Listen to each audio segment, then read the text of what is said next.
அன்பின் நிலக்கடவுளே, உம்முடைய திருவார்த்தைகளை தியானிக்கும்படியாக நாங்கள் உம்முடைய சமூகத்திலே கூடி வந்திருக்கிற பொழுது எங்களுடைய செவிகளையும் உள்ளங்களையும் திறந்திடணும்.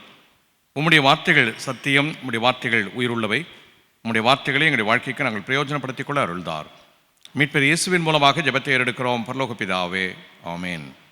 பிரியமானவர்களே, உங்களுடைய யாவருக்கும் ஆண்டவர் இயேசு கிறிஸ்துவின் திருப்பெயரில் என்னுடைய வாழ்த்துக்களை தெரிவித்துக் கொள்வதிலே மகிழ்ச்சி அடைகிறேன்.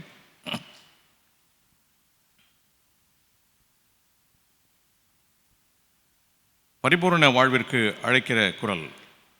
யோவான் எழுதிய நற்செய்தி நூலிலே இந்த சிந்தனை ஒரு ஆழமான சிந்தனை. அநேக முறை நாம் இதை தியானித்திருக்கிறோம். ஆண்டவர் இயேசு கிறிஸ்துவை நல்ல மெய்ப்பனாக, வாழ்வு தருகிற மெய்ப்பனாக நாம் அநேக முறை தியானித்திருக்கிறோம்.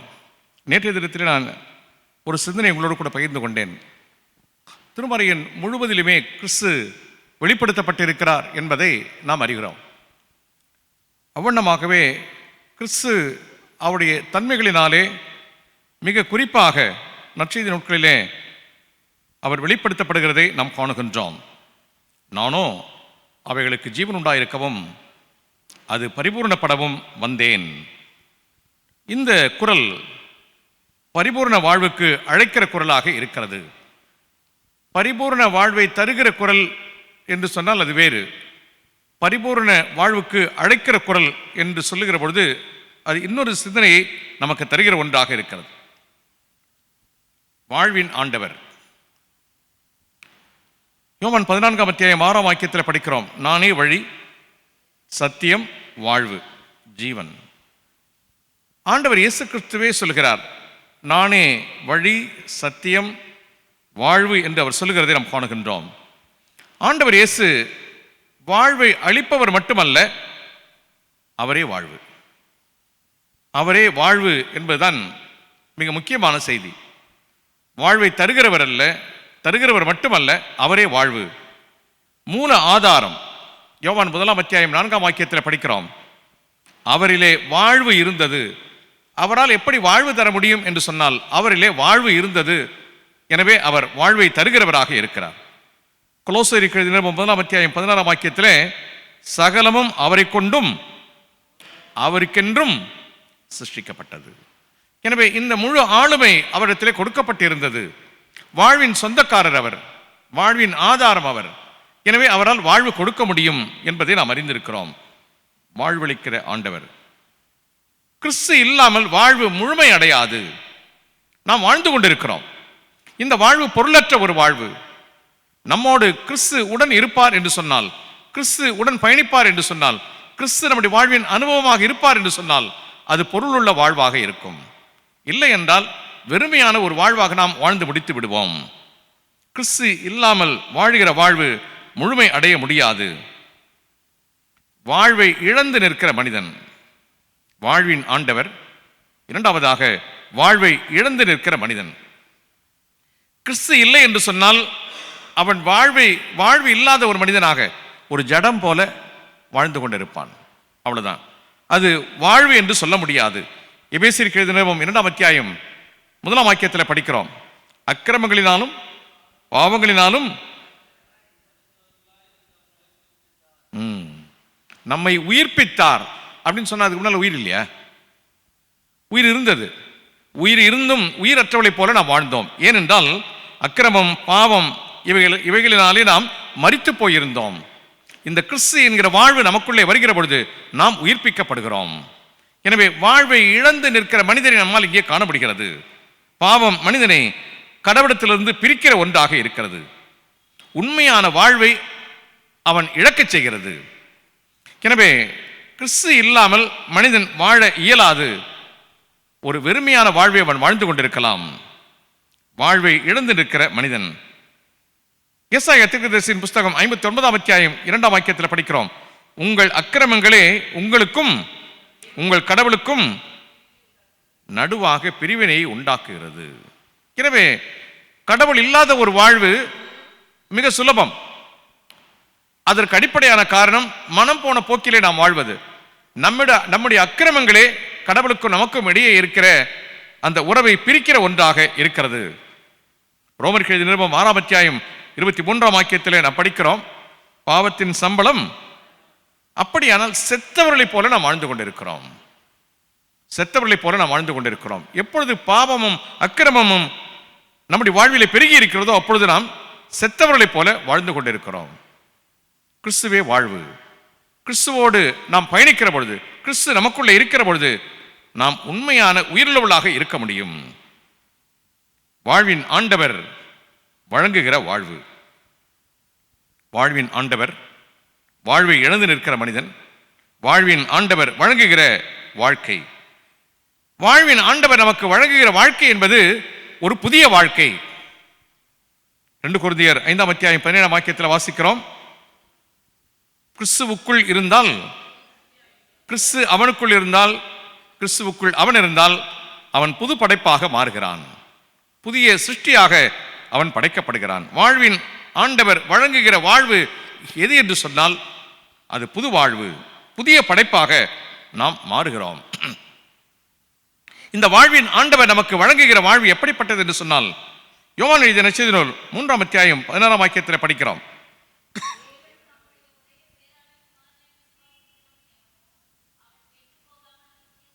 நித்திய வாழ்வை பெற்றுக்கொள்வதற்கு அவர் துணை புரிகிறார். கிறிஸ்து மட்டுமே நித்திய வாழ்வை நமக்கு அருள முடியும். எனவே இந்த வாழ்வின் ஆண்டவர் நமக்கு வழங்குகிற வாழ்வு ஒரு புதிய படைப்பு, இன்னொன்று நித்திய வாழ்வு. இந்த வாழ்வின் ஆண்டவர் நமக்கு வழங்குகிற ஒரு வாழ்வு எது என்று சொன்னால், யோவான் எழுதிய நற்செய்தி நூல் 14ஆம் அத்தியாயம் 27ஆம் வாக்கியத்திலே நாம் படிக்கிறோம், என்னுடைய சமாதானத்தையே. எனவே சமாதானம் அற்றவர்களாக வாழ்ந்து கொண்டிருக்கிற நமக்கு கிறிஸ்துவின் வழியாக நாம் பெற்றுக்கொள்கிற வாழ்வு சமாதானத்தின் வாழ்வாக அமைகிறது. அது சமாதானத்தின் வாழ்வோடு முடிந்து விடுகிற ஒன்று அல்ல. நாம் சந்தோஷமான ஒரு வாழ்வை பெற்றுக்கொள்வதற்கு கிறிஸ்து நமக்கு துணை புரிகிறவராக இருக்கிறார். யோவான் எழுதிய நற்செய்தி நூல் 15ஆம் அத்தியாயம் 11ஆம் வாக்கியத்தில் படிக்கிறோம்,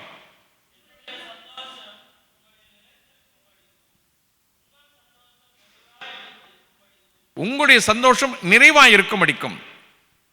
கிறிஸ்துவோடு நாம் இல்லை என்று சொன்னால் அது மகிழ்ச்சியான வாழ்வு கிடையாது. என்னுடைய சந்தோஷம் உங்களிலே என்று சொல்லுகிற பொழுது, எப்பொழுது நாம் கிறிஸ்துவோடு இணைக்கப்படுகிறோமோ கிறிஸ்துவின் எல்லா தன்மைகளையும் நாம் உள்வாங்கிக் கொள்கிறோம். அதிலே ஒன்று எதுவும் மகிழ்ச்சியை நாம் உள்வாங்கிக் கொள்கிறோம். கிறிஸ்துவோடு நாம் இணைக்கப்படுகிற பொழுது கிறிஸ்துவின் எல்லா குணாதிசயங்களையும் நாம் உள்வாங்கிக் கொள்கிறோம். கிறிஸ்துவை நாம் பிரதிபலிக்கிறோம். பல நிலைகளிலே அவருடைய குணாதிசயங்களை நாம் நம்முடைய வாழ்விலே வெளிப்படுத்துகிறவர்களாக இருக்கிறோம். அவருடைய சமாதானத்தையும் சந்தோஷத்தையும் நாம் உள்ளே வாங்கிக் கொள்கிறவர்களாக இருக்கிறோம். வாழ்வின் ஆண்டவர், வாழ்வை இழந்து நிற்கிற மனிதன், வாழ்வின் ஆண்டவர் வழங்குகிற வாழ்வு, இது பரிபூர்ண வாழ்வுக்கு அழைக்கிற குரலாக வெளிப்படுகிறது. நானோ அவைகளுக்கு ஜீவன் உண்டாயிருக்கவும் அது பரிபூர்ணப்படவும் வந்தேன் என்பது பரிபூர்ண வாழ்வுக்கு அழைக்கிற குரல். இந்த குரலிலே 2 உண்மைகள் அடங்கி இருக்கிறது, அல்லது 2 உண்மைகள் வெளிப்படுகிறது. குறிப்பாக அந்த வாக்கியத்தை நாம் படிக்கிற பொழுது 10:10, திருடன் திருடவும் கொல்லவும் அழிக்கவும் வருகிறானே அன்றி வேறொன்றுக்கும் வரான். First of. செகண்ட் ஆஃப், நானும் அவைகளுக்கு ஜீவன் உண்டாயிருக்கவும் அது பரிபூர்ணப்படவும் வந்தேன். 2 உண்மைகள் அங்கே வெளிப்படுகிறது. ஒன்று அழிக்கும் சக்தி. 10ஆம் வாக்கியத்தின் 10ஆம் வசனத்தின் 10ஆம் வாக்கியத்தின் முதல் பகுதி, அழிக்க வருகிறான். திருடன் என்று சொல்லுவது வாழ்வின் சிறப்பு அம்சங்களை கொள்ளையிட்டுக் கொள்கிறவன். கடவுள் நமக்கென்று இயல்பாகவே கொடுத்திருக்கிற வாழ்வின் பல தன்மைகளை அவன் பறித்துக் கொள்கிறான். ஈடன் கார்டன் எடுத்துங்களேன். கடவுள் மனிதனை படைத்த பொழுது குறையோடு படைச்சிருப்பாரா? முழுமையான ஒரு மனிதனாக கடவுள் படைக்கிறார். அவனுடைய வாழ்வின் தன்மைகளை யார் பறித்துக் கொண்டது? எப்பொழுது சாத்தான் உள்ளே பிரவேசித்தானோ அப்பொழுது அவனுடைய கேரக்டரில் நிறைய விஷயத்தை அவன் மாத்திரான். பொய் சொல்ல வச்சுட்டான், கீழ்ப்படியாமல் போறதுக்கு வழிவகுத்துட்டான், எத்தனை கேரக்டரை மாத்திரான் பாருங்க. எனவே எப்பொழுது இந்த சாத்தான் நம்முடைய வாழ்விலை உள்ளே பிரவேசிக்கிறானோ அப்பொழுது நம்முடைய வாழ்வின் சிறப்பு அம்சங்களை அவன் திருடிக் கொள்கிறான். கடவுள் இயல்பாகவே நமக்கு கொடுத்திருக்கிற வாழ்வின் சிறப்பு அம்சங்களை அவன் கொள்ளை கொள்கிறான். அது அழிக்கிற சக்தி. அதுதான் இங்கே ஆண்டவர் சொல்கிறார், அவன் திருடுவதற்காக வருகிறான். அவன் நம்முடைய ஆனந்தத்தை திருடுகிறான், நம்முடைய உறவுகளை அழிக்கிறான், நம்பிக்கையை கொள்ளை கொள்கிறான். இவை எல்லாவற்றையும் அவன் அழித்து சின்னாபின்னமாக்கி கொடுக்கிறதை நாம் காணுகின்றோம். 1 பேதுரு 5ஆம் அத்தியாயம் 8ஆம் வாக்கியத்தில் படிக்கிறோம், எதிராளியாகிய பிசாசானவன் கெர்ச்சிக்கிற சிங்கத்தை போல அவனுடைய பிரதானமான நோக்கமே எது என்று சொன்னால் நம்மை விழுங்குவது என்பது, நம்மை முழுமையாக மாற்றுவது என்பது, அல்லது அழிப்பது என்பது. எனவே அழிக்கிற சக்தியாக ஆண்டவர் அவனை இங்கே அழகாக படம் பிடித்து காட்டுகிறார். அவனுக்கு இருக்கிற பெரிய முக்கியமான ஒரு கேரக்டர் என்ன? யோவான் எழுதிய நற்செய்தி நூல் 8ஆம் அத்தியாயம் 44ஆம் வாக்கியத்தில் படிக்கிறோம், அவன் பொய்யன், பொய்யுக்கு பிதாவாயிருக்கிறான். எனவே அவன் பொய்யன் என்று சொல்லுகிற பொழுது அவன் எனக்குள்ளே புகுந்தால் நான் ஆட்டோமேட்டிக் என்ன பண்றேன்? அதுதான் அங்க நடக்குது. அவன் எப்பொழுது உள்ளே பிரவேசித்தானோ அப்பொழுது பொய் சொல்ல தூண்டுகிறான். ஏனென்றால் அவன் பொய்யன், அவன் பொய்யுக்கு பிதாவாக இருக்கிறான். கிறிஸ்து அல்லாத வாழ்க்கை சாத்தானால் உண்டான வாழ்க்கை, அது அழிக்கிற வாழ்க்கை. இந்த வசனத்தில் 2 உண்மைகள் வெளிப்படுகிறது. ஒன்று அழிக்கிற சக்தி, இரண்டாவதாக நிறைவு தருகிற கிறிஸ்து, பூரணத்தை தருகிற கிறிஸ்து. ஆண்டவர் வாழ்க்கையை பற்றி மட்டும் பேசவில்லை, அவர் வாழ்க்கையை மட்டும் பேசவில்லை, அவரே வாழ்வு. அவர் ஏதோ ஒரு வாழ்க்கையை பற்றி பிரிஸ்கிரைப் பண்றவர் இல்லை, புரியுதுல? நீங்க போய் இங்க வாங்கிக்கிங்க அப்படின்னு சொல்ற ஆண்டவர் அல்ல, அவரே வாழ்வு. எனவே ஆண்டவர் வாழ்க்கையை பற்றி பேசுகிறவர் அல்ல, அவரே வாழ்வாக இருக்கிறார். யோவான் 14ஆம் அத்தியாயம் 6ஆம் வாக்கியத்தில் படிக்கிறோம், நானே வாழ்வு. நான் ரிப்பீட் பண்றது, யோவான் 1:4, அவரிலே வாழ்வு இருந்தது என்பதை நாம் காணுகின்றோம். 1 யோவான் 5ஆம் அத்தியாயம் 12ஆம் வாக்கியத்தில் படிக்கிறோம், குமாரனை உடையவன் வாழ்வை உடையவனாக இருக்கிறான். எனவே அவரே வாழ்வு. யாரெல்லாம் அவரை தங்களுடைய வாழ்விலே பெற்றிருக்கிறார்களோ அவர்கள் உண்மையான வாழ்வை தங்களுடைய வாழ்விலே பெற்றவர்களாக இருக்கிறார்கள். வாழ்க்கை என்பது ஒரு பொருள் அல்ல, அது கிறிஸ்துவிலே நாம் பெறுகிற ஒரு உறவு. அது ஒரு பொருள் அல்ல, அது உறவு. கிறிஸ்துவோடு ஐக்கியப்படுவது ஒரு உறவாக நாம் அதை கற்றுக்கொள்ள அழைக்கப்படுகிறோம். அந்த வாழ்வை கிறிஸ்து பரிபூர்ணமாக தருகிறார். இன்றைக்கு குரல் அதுதான், அது பரிபூர்ணத்தின் குரல், பரிபூர்ணத்திற்காக அழைக்கிற குரல். அந்த வாழ்வை அவர் பரிபூர்ணமாக தருகிறவராக இருக்கிறார். அப்படி பரிபூர்ணமாக தரப்படுகிற அந்த வாழ்க்கையின் சிறப்பு அம்சங்கள் என்ன என்று சொன்னால், அது உண்மையான சமாதானத்தை நம்முடைய வாழ்விலே பெற்றுக்கொள்கிற ஒரு வாழ்க்கை. யோவான் 14:27 படிக்கிறோம், என்னுடைய சமாதானத்தையே உங்களுக்கு தருகிறேன் அப்படின்னு சொன்னா அது என்ன? உங்கள் இருதயம் கலங்காமலும் வாழ்வை தொலைத்து விட்டு நின்ற யாருக்கு சொல்றாரு? அவங்க என்ன நினைச்சாங்க? சீடர்கள் இயேசுவோட வாழ்வு தொலைந்து விட்டது என்று யோசித்துக் கொண்டிருந்தார்கள். ஆனால் இங்கே ஆண்டவர் கொடுக்கிற சமாதானம் எது என்று சொன்னால், இந்த சமாதான வாழ்க்கை, நீங்கள் பயப்பட வேண்டாம், உங்களுக்கென்று ஒரு புது வாழ்க்கை இருக்கிறது. ஏனென்றால் அவங்க யாரோட இணைந்தவர்கள்? கிறிஸ்துவோடு இணைக்கப்பட்டு இருக்கிறவர்கள், கிறிஸ்துவின் சீடர்களாக தங்களை மாற்றிக்கொண்டவர்கள். அதனால அவங்களுக்கு என்ன கிடையாது? வாழ்வு முடிந்து விட்ட ஒரு வாழ்வோ அல்லது தொலைந்து போன ஒரு வாழ்வோ கிடையாது. அதை ஆண்டவர் அங்கே சொல்லுகிற வண்ணமாக தான் என்னுடைய சமாதானத்தை உங்களுக்கு தருகிறேன் அப்படின்னு நாம சொல்றோமே, சர்வீஸ்ல சொல்லுவோம், உங்களுடைய சமாதானத்தை பக்கத்தில் இருக்கிறாண்ட பகிர்ந்து கொள்ளுங்கள். ஏன்டா இவன் பக்கத்தில் உட்கார்ந்தோம், கை கொடுக்க வேண்டியதா போச்சு. இப்படிதான் சமாதானம். இந்த சமாதானம் அவர் எப்படி கொடுக்கிறார்னா, இவர்கள் வாழ்வையே தொலைத்து விட்டோம் என்று யோசித்துக் கொண்டிருக்கிற பொழுது இவர் கொடுக்கிற இந்த சமாதானம் ஒரு புதிய வாழ்வை அவர்களுக்கு அளிக்கிறது. இயேசு கிறிஸ்துவோடு கூட வாழ்ந்த வாழ்வை காட்டிலும் இயேசு கிறிஸ்துவிற்கு பிறகு அவர்கள் வாழ்ந்த வாழ்க்கை, அதை கொடுத்தது எதுதான்? இந்த சமாதானம் தான். அதுக்கு பிற்பாடு தான் பவர்ஃபுல்லா வாழ்றாங்க, அதுக்கு பிற்பாடு தான் கிறிஸ்துவுக்கு பெரிய சாட்சியாக நிற்கிறார்கள். அப்படியானால் கிறிஸ்து கொடுக்கிற அந்த சமாதானம் என்பது நம்முடைய வாழ்வையை புரட்டி போடுகிற ஒன்றாக மாறுகிறது. எனவே நீங்கள் பயப்பட வேண்டாம், உங்கள் இருதயம் கலங்க வேண்டாம் என்கிற குரல் அங்கே வெளிப்படுகிறதை நாம் காணுகின்றோம். வாழ்வை பரிபூர்ணமாக தருகிறார். இந்த கிறிஸ்துவின் குரல் நமக்கு ஒரு அழைப்பை கொடுக்கிறது. நானும் அவைகளுக்கு ஜீவன் உண்டாயிருக்கவும் அது பரிபூர்ணப்படவும் வந்தேன் என்று சொல்லுகிற பொழுது அது வெறும் ஸ்டேட்மெண்ட் இல்லை, அது ஒரு கால், அது ஒரு அழைப்பாக வெளிப்படுகிறதை நாம் காணுகின்றோம். அது கிறிஸ்துவின் குரலாக நம்மால் உணர்ந்து கொள்ள நம்மை அழைக்கிறது. வாழ்வை இழக்கச் செய்கிற ஒன்று அல்ல, அது நம்பிக்கை தருகிற ஒரு வாழ்வாக வெளிப்படுகிறது. எப்படி ஒரு சமாதானமான வாழ்க்கையை நமக்கு தருகிறதோ அதே போல நம்பிக்கையை கொடுக்கிற வாழ்க்கையாக அது இருக்கிறது. ரோமருக்கு எழுதிய நிருபம் 15ஆம் அத்தியாயம் ரோமர் 15:12-13 படிங்க.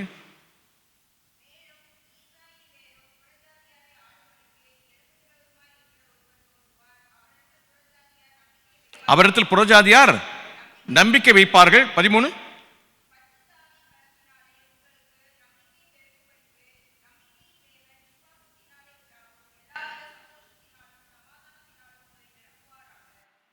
இதை சொன்னது தீர்க்கனின் குரல்.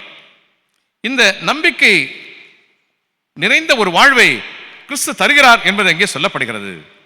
எனவே ஒரு சமாதானத்தை கொடுக்கிற ஒரு வாழ்வு, அது நாம் இனி கலங்காமல் பயப்படாமல் ஒரு புதிய வாழ்வை துவங்குவதற்கான ஒன்றாக அந்த சமாதானம் அமைந்திருக்கிறது. இந்த நம்பிக்கை என்னவென்று சொன்னால், புறஜாதியார் அவர்களே நம்பிக்கை வைப்பார்கள் என்று சொல்லுகிற பொழுது நம்முடைய வாழ்விலே நம்பிக்கை பெருகுகிற ஒன்றாக கிறிஸ்து தன்னை வெளிப்படுத்துகிறார். மூன்றாவதாக, இந்த பரிபூர்ண வாழ்வு என்பது நித்திய வாழ்வாக வெளிப்படுகிறது. யோவான் 17:3 நாம் படிக்கிறோம். யோவான் 17:3,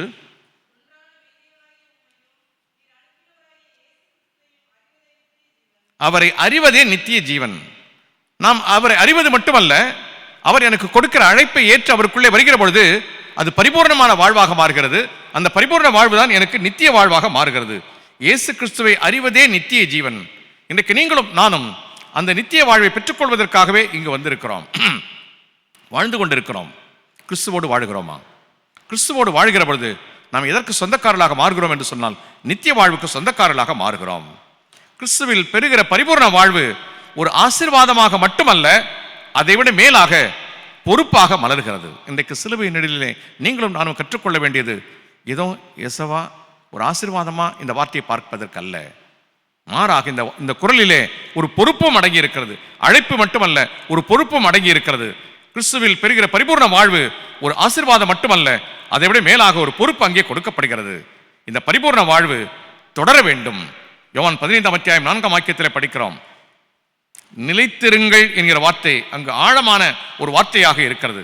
யோவான் 15:4, எண்ணில் நிலைத்திருங்கள் என்று சொன்னால் அது பெர்மனண்டா இருக்கிற ஒன்று. தொடர்ச்சியாக நாம் அவரிலே நிலைத்திருக்க வேண்டும் என்பது. 1 யோவான் 2:6 படிக்கிறோம். அவருக்குள் படிங்க.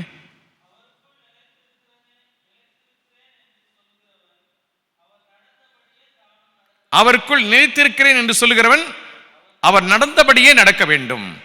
என கண்மானவர்களே, இது ஒரு பொறுப்பு சார்ந்தது, ஒரு ஆசீர்வாதமானது மட்டுமல்ல, அழைப்பு மட்டுமல்ல, பொறுப்பையும் வெளிப்படுத்துகிற ஒன்று. சிலுவையின் நெடிலில் இன்றைக்கு நீங்களும் நானும் கற்றுக்கொள்ள வேண்டியது அது ஒரு ஆசீர்வாதம், அஃப்கோர்ஸ், ஒரு அழைப்பு, அஃப்கோர்ஸ், மிகப்பெரிய விஷயம்.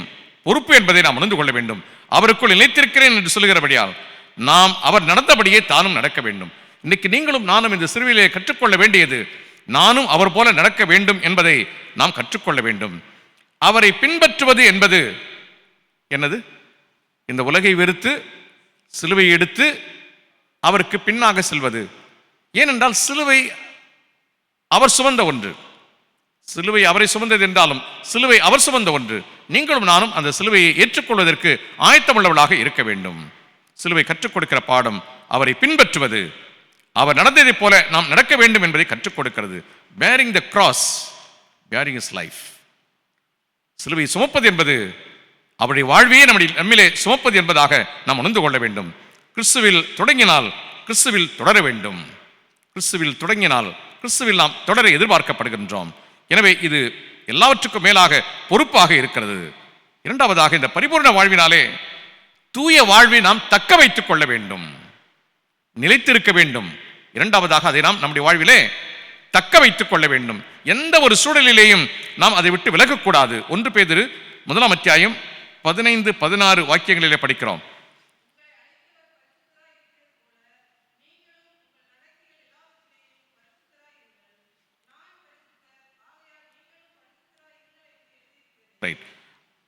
அவர் நடந்ததை போல நாமும் நடக்க வேண்டும் என்பது, அவர் பரிசுத்தராக இருக்கிறது போல நாமும் பரிசுத்தராக இருக்க வேண்டும் என்பது. இந்த பரிபூர்ண வாழ்விலே தூய வாழ்வை நாம் காத்துக்கொள்ள அழைக்கப்படுகின்றோம். இந்த குரல் அழைக்கிறது. அழைத்த குரலுக்கு சொந்தக்காரர் பரிசுத்தராய் இருக்கிறது போல நீங்களும் நானும் இந்த பரிசுத்தத்திலே நிலைத்திருக்க வேண்டும் என்பதை நாம் உணர்ந்து கொள்ள வேண்டும்.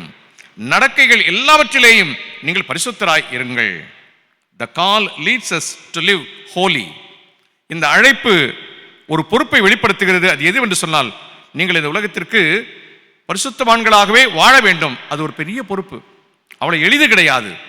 அதனால தான் நம்ம டுவர்ட்ஸ் தி எண்ட் நம்ம படிக்கும்போது என்ன சொல்றோம்? நல்ல போராட்டத்தை,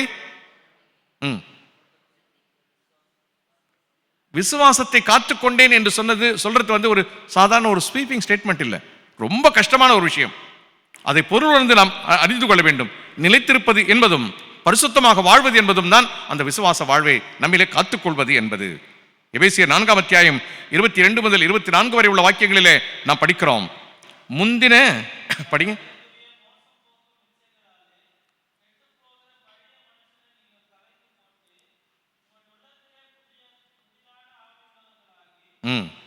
போதும். இந்த தூய வாழ்வை காத்துக்கொள்வது என்பது பழைய மனுஷன் டு புதிய மனுஷன். முந்தின நடக்கை அது மோசம் போக்குகிற ஒரு வாழ்வு, அது பழைய வாழ்வு. From there to எது புதிய மனுஷன் என்கிற வாழ்வை நீங்கள் தரித்துக் கொள்ள வேண்டும். அது பரிசுத்தமான ஒரு வாழ்வு என்பதை நாம் உணர்ந்து கொள்ள வேண்டும். மூன்றாவதாக, இது பரிபூர்ண வாழ்வு நிலைத்திருக்க வேண்டும், அதில் தொடர வேண்டும். இந்த பரிபூர்ண வாழ்வு தூயதாக நாம் காத்துக்கொள்ள வேண்டும். மூன்றாவதாக, இந்த பரிபூர்ண வாழ்வின் பலன் கனி கொடுக்க வேண்டும்.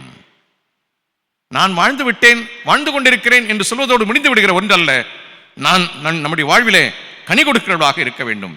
அது உள்ளே மட்டும் வாழ்வதல்ல, வெளியே கனியாக வெளிப்பட வேண்டும். கலாத்தியர் 5 அத்தியாயத்தில் நாம் அதை படிக்கிறோம். நம்முடைய வாழ்விலே நாம் கனி கொடுக்கிறவர்களாக இருக்க வேண்டும். எது தெரியாது, எது தெரியும்? வேர் தெரியாது, கனி தெரியும். இந்த வேர் தான் என்பது கிறிஸ்துவிலே நான் நிலைத்திருப்பது, தூய வாழ்வு வாழ்வதற்குரிய ஆதாரம். இதெல்லாம் இருந்துச்சுன்னா எது வரும்? கனி வரும். அது அறியப்படும். கனிகளால் நாம் அறியப்படுகிறவர்களாக இருக்கிறோம். யோவான் 15 அத்தியாயம் 8 வாக்கியம், பிதா மகிமைப்படுவார். நீங்கள் கனி கொடுத்தால் பிதா மகிமைப்படுவார். ரொம்ப சிம்பிளான ஒரு விஷயம். அது ஆசிரியர்களுக்கு மிக அதிகமான அனுபவம் உண்டு. அவங்க ஸ்டூடெண்ட்டு பிரைட் ஸ்டூடெண்ட்டாக வெளியே வந்தா அப்படின்னா எப்படி இருக்கும் அவங்களுக்கு? அவங்களே பாஸ் பண்ண மாதிரி இருக்கும், அவங்க பிள்ளையே பாஸ் பண்ண மாதிரி இருக்கும். இல்லை, ஸ்டேட் ஃபஸ்ட்டு வந்துட்டான்னு வச்சுங்க, யாரே ஸ்டேட் ஃபஸ்ட்டு வாங்குது? அவங்க பிள்ளையே ஸ்டேட் ஃபஸ்ட்டு வாங்குது. உலக பிரகாரமாக இந்த விஷயம் எப்படி என்று சொன்னால், நீங்களும் நானும் வாழுகிற அந்த தூய வாழ்வு, கனி கொடுக்கிற வாழ்வின் வழியாக யார் பெரிய மகிழ்ச்சியை கொள்கிறார்? கடவுள் பெரிய மகிழ்ச்சியை கொடுக்கிறார். கனி கொடுத்தால் பிதா மகிமைப்படுவார். மத்திய 7 அத்தியாயம் 16 வாக்கியத்தில் படிக்கிறோம், நாம் எதினால் அறியப்படுகிறோம் என்று சொன்னால், நாம் வெளிப்படுத்துகிற கனிகளினாலே நாம் அறியப்படுகிறோம். கிறிஸ்துவிலே நிலை கொண்டு இருப்பது என்பது கனிகளாலே வெளிப்பட வேண்டும். வெளியே தெரியாத வேர், வெளியே வெளிப்படுகிற கனி. வாழ்வு இருக்கிறது என்று சொன்னால் எது இருக்க வேண்டும்? கனி இருக்க வேண்டும். இந்த கனியை யார் எதிர்பார்க்கிறார்? யார் எதிர்பார்க்குது? அந்த மரத்தில் ஏதாவது கனி இருக்கிறதா? உடனே அவருக்கு என்ன வருது பதில்? அது ஏன் இன்னும் நிலத்தை கெடுக்கிறது, போட்டுடுன்னு சொல்றார். கனியை அவர் எதிர்பார்க்கிறார். அவர் எதிர்பார்ப்பு ஒரு பெரிய எதிர்பார்ப்பா? ஒரு பெரிய எக்ஸ்பெக்டேஷன். அது நார்மலான ஒரு எக்ஸ்பெக்டேஷன் இல்லை. ஏசாயா தீர்க்கதரிசன புத்தகத்தில் அந்த வாக்கியங்கள் எனக்கு மீண்டும் மீண்டுமாக நினைவுக்கு வருகிற ஒன்று. நான் இன்னும் அந்த திராட்சை செடிக்கு என்ன செய்யணும்? இல்லை, உயர்ந்த மேட்டிலே அதற்கான தோட்டத்தை நான் ஆயத்தப்படுத்தினேன், உயர்குல திராட்சை கொடிகளை நான் நாட்டினேன், நல்ல கனிகளை கொடுக்கும் என்று காத்திருந்தேன். அதுவோ அப்படியானால் அவருடைய எக்ஸ்பெக்டேஷன் இல்லை, அது ஒரு அளவு கடந்த ஆசை அல்ல, நார்மலான ஆசை. ஆனால் கடவுள் நம்மிடத்தில் அப்படிப்பட்ட ஒரு எதிர்பார்ப்பை வைத்திருக்கிறார். கனி இல்லை என்றால் ஏன் இது நிலத்தையும் கெடுக்கிறது என்று சொல்கிற ஆண்டவர். என கண்மானவர்களே, இது நம்முடைய வாழ்விலே அழைப்பு மட்டுமல்ல, ஆசீர்வாதம் மட்டுமல்ல, அழைப்பு மட்டுமல்ல, அது பொறுப்பு.